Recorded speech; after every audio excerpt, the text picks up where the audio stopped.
I'm here with Fred Fox, and Fred, let's just get into it. I'm just going to forget these cameras are here. Sure. And maybe you can tell me, like right now, what's your biggest challenge? What's the problem in your life, if you were just to kind of put it in one sentence? I think it's fear, manifested as what we call limiting beliefs. Okay. And I just think it's the fear of following through to be successful. Okay. I think I'm guilty of saying I'm getting ready to get ready. So I'm constantly doing a lot of self-development types of things, and I'm not doing envelopes and logos, but I'm definitely doing things that, are delaying what would be the extreme action, sort of in the idea of Jocko Willink's extreme ownership. Yeah. What is extreme action? So I'm avoiding that, doing these other things, being involved with too many things to deflect what would be the most productive and efficient use of my time to get to my goals. Okay. And what do you want to do? Like, what's that big thing that you'd like to accomplish, or something you're looking forward to doing with your life? Like, is there something?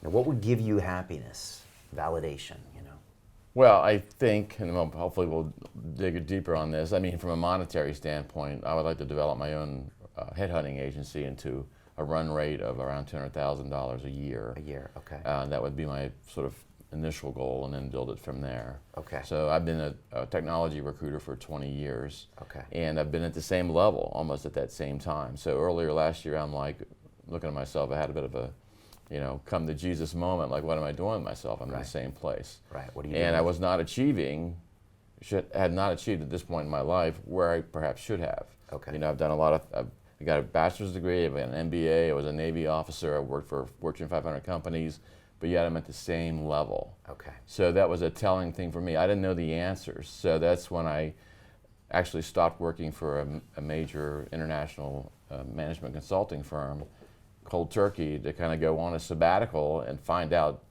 what is it? Okay. So, and today is a manifestation of that process. It was not planned, as you know, Right. but happened, and I think is part of that evolution. Reflection process. Yeah. All right. So I think you're like a lot of people out there. I think you've got a little more perspective, but you're obviously, there's obviously a high performance guy down in there somewhere. I believe because that. You're getting degrees, you're in the military, you're doing all these things, but you're self-reflective enough to realize and say, but wait a second, if I really was, I would be up here and I'm down here.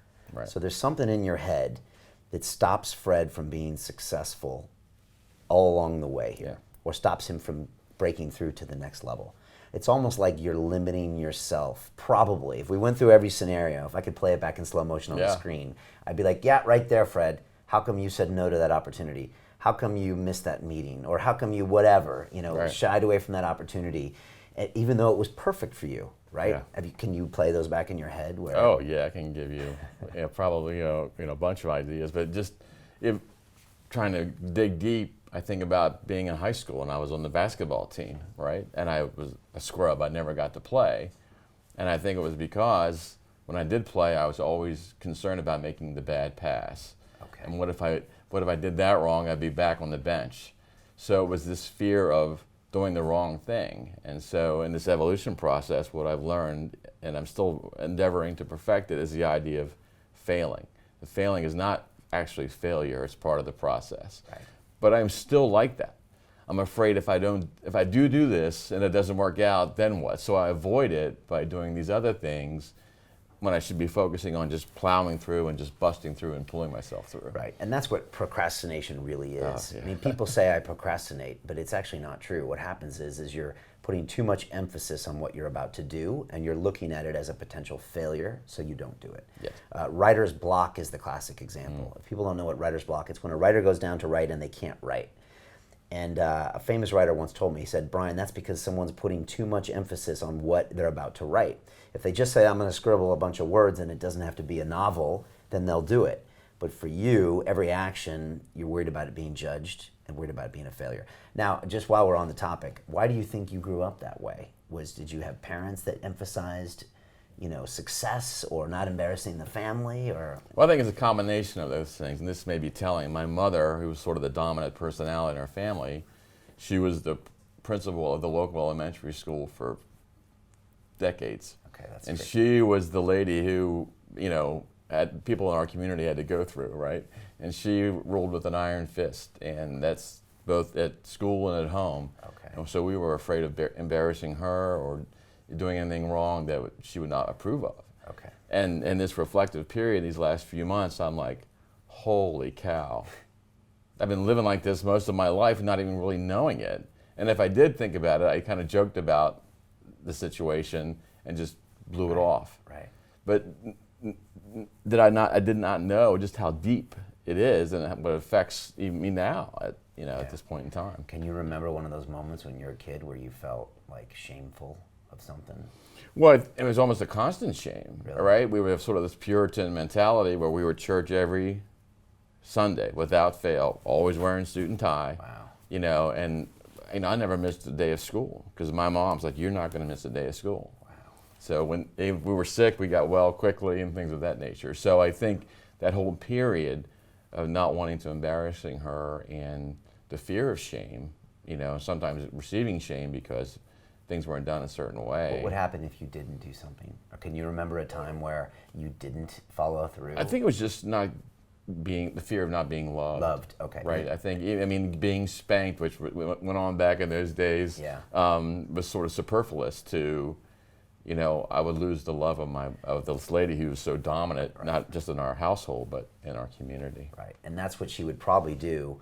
I mean, unintentionally and not knowing what it was doing, but she would withdraw her love if you did something that would embarrass or shame the family. Yeah, and I mean, the fact is she still does it. She's 94 years old. She has dementia. But I went to stop to see her, but told her I was coming to London. She's like, oh, will you make sure you mind your manners and, this usual litany of things that I would get my whole life that was just ingrained in her. And even at her, as I say, her reduced mental capacity, she's still banging out those instructions of what to do as sort of the old school marm, right. Do what I say right. kind of thing. So in a weird way, you're still kind of that little kid searching for the love somehow. And the way you get the love is not to mess up. Yeah. Right. Yeah. Even though you recognize this, changing your behavior is another story. Right. Right. Yeah. Yeah. Just knowing it logically isn't going to change how you are ingrained to react, is it? Right, and that's, and doing my best to learn through the programs you offer and the content you provide, getting the feeling behind the emotion towards the goals. So I kind of regressed into those feelings that were already established. And so I think the trick is try to be aware of it, number one, and then fix it when it happens, and then put away that old Fred to the corner and say there's a new Fred, or however I want to phrase it, to get towards where I want to go. Do you ever think, your mom's still alive, and that's almost kind of a blessing. Do you ever think you could have a conversation with her and say, Mom, I need you to love me for me and not love me for what I do or don't do? Well, I think that we're probably past that because my father's been gone 30 years, and she asked me, have I spoken to him lately? So she's not there with it. If you could talk to her and she was lucid, what would you say to her? If you could really here's what I wouldn't do that because I don't want to make her feel bad in her later years. Okay, but what if you could speak to the 30? If I could speak to her frankly, what would you say to her? I'd say, well, looking back here, Mom, here's some things that were impactful to my life that weren't really the most positive. So what I'm trying to do is to... Yeah, but you wouldn't say that. You would say, Mom, why didn't you just love me for who I am? I was a beautiful boy. Why didn't you just love me for who I am?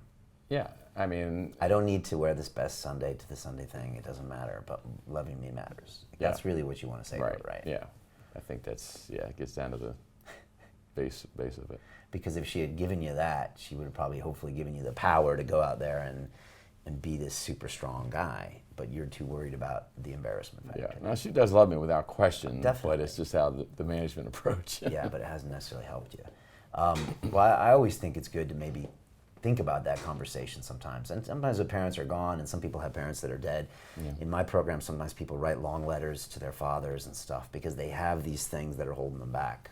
No, that's a good idea. But I would say, as an exercise for you at some point, maybe have that conversation in your brain, with her, and just say, Mom, I need you to love me for who I am, and from now on, I'm going to love me for who I am and not for the mistakes I make.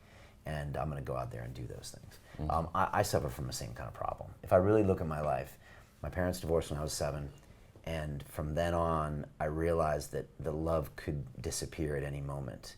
And so I felt like I couldn't trust anyone to unconditionally love me. And so for me, and the love was gone. So I thought going forward, now that I look back at my life, everything had to be perfect because I wanted to make sure people loved me. And so that kept me from taking a lot of risks. Now, I still pushed really hard in doing what I was doing, but I was still, I think we're all searching for love to a certain extent. So if you can know this about yourself, it's one thing, but now we have to try to find a way to process that. Right. So again, I always like to start off with acknowledging where we're at. I think you know, although I still think there's still emotion tied up in that. So it's worth still revisiting this. And I still think trying to have some type of conversation or try to resolve that with your mom somehow would be important. Next, I think what we had to do is find out what are those daily affirmations and patterns that we can get back. So I call it purging. How can we purge all of these old mindsets that you have that get you to stop taking action? You know, do you have any ideas on how you can do that? Well, I've tried, and I'm still working on better, more positive self-talk, and also being aware and recognizing, again, managing these old habits and old beliefs that when it does occur, to manage it out of my thinking, so it's a daily grind, because of just, there's many, many years of that negative self-talk that was just perpetual, that didn't have awareness of it. So through meditation and affirmations and those kinds of rituals and approaches and practices, I'm endeavoring to get there, but man, it's a grind, and that's what I wasn't really expecting, was that grind. So I think I know these things, but it's just got to be like constantly vigilant. It has to be constantly vigilant, and then there's still that deep kind of emotion that it's like, if I could pull that out, get it over there and not have it bother me any longer would be ideal, but it's not that simple. No. I mean, simple in process, but it's difficult to achieve. Yeah, well, I mean, it's good that you can remember those early experiences and you can try to trace it back and reframe those, I think is really important. It's good you're visualizing your future, so you know where you want to be. You know that I have to get here, and that shows transformation. Again, we got to purge these limiting beliefs. I think daily affirmations would be really powerful for you, but saying them as if you really believe them. Like, people loving me is not dependent on my failure. I'm going to love myself when I take risk and take action.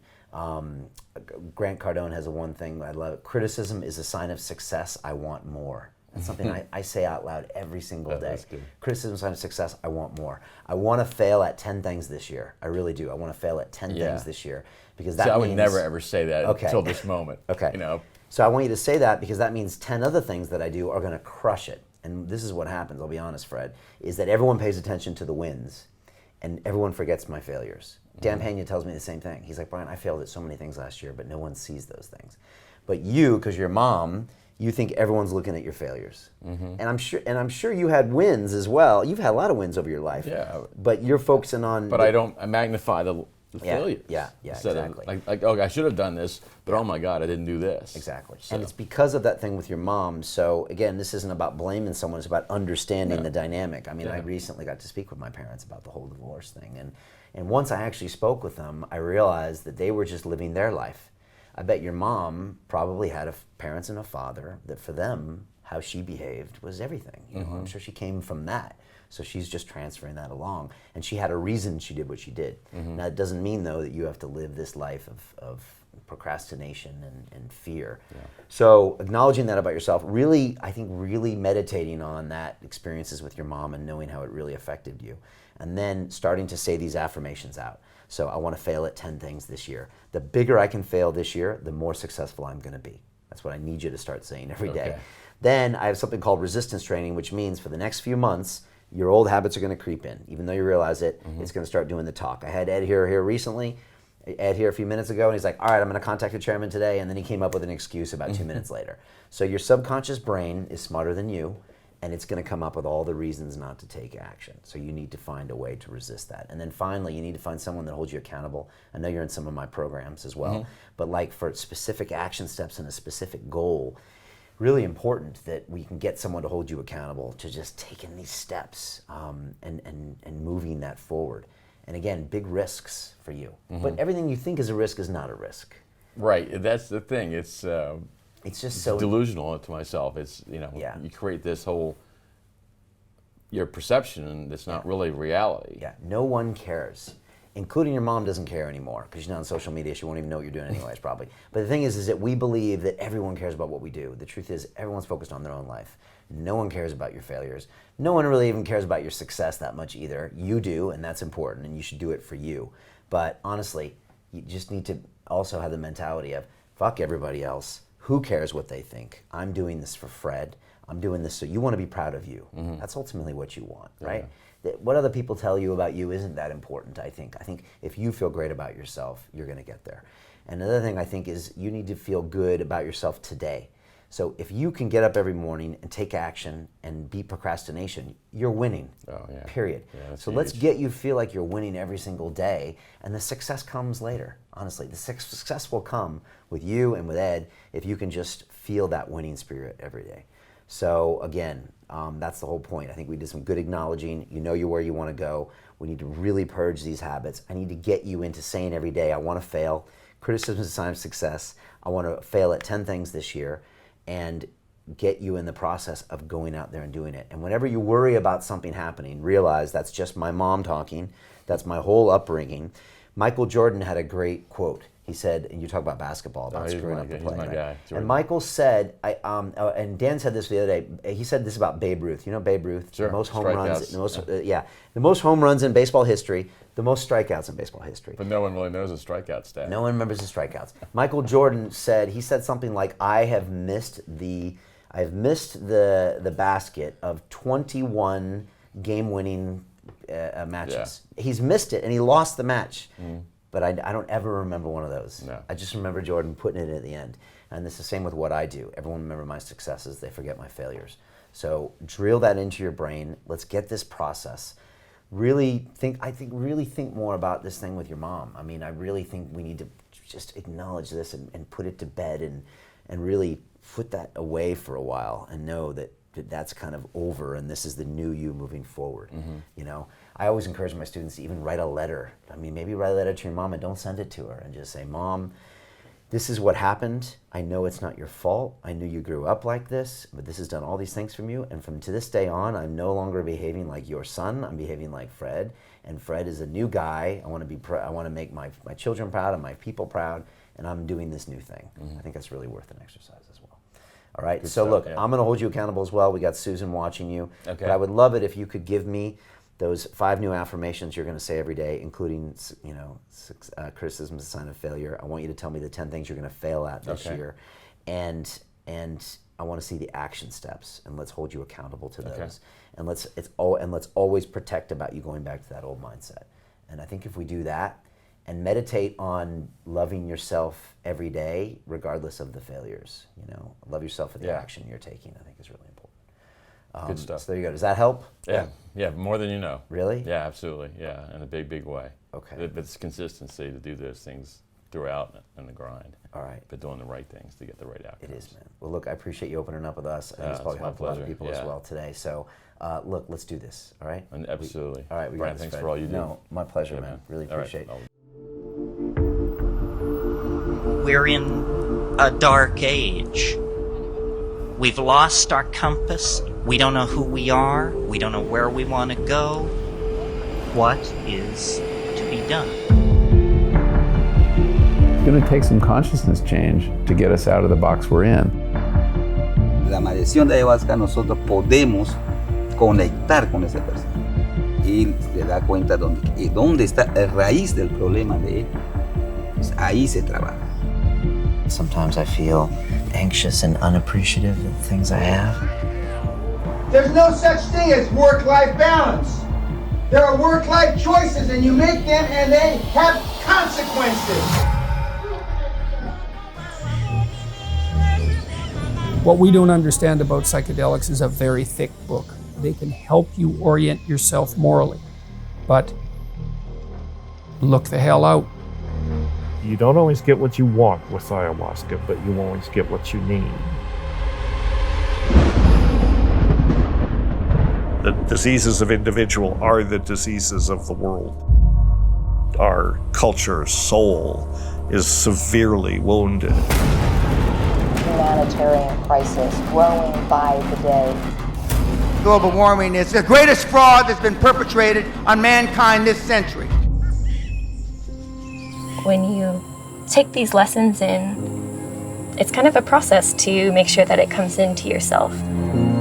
Some of the hardest work is when you go home. Integration means bringing things into the whole person. Maybe we should be considering that the depth of human experience is more than just material things and technology and our egos. We all get stuck in a mold.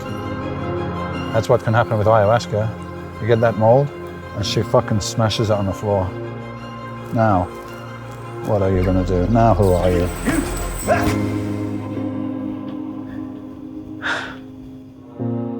Heavens are collapsing. This is the time to change.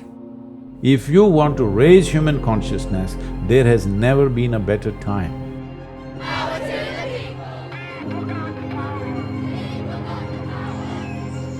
La ayahuasca nos fortalece nuestra mente, nos abre nuestra creatividad, nuestro amor, nos conecta uno a uno mismo.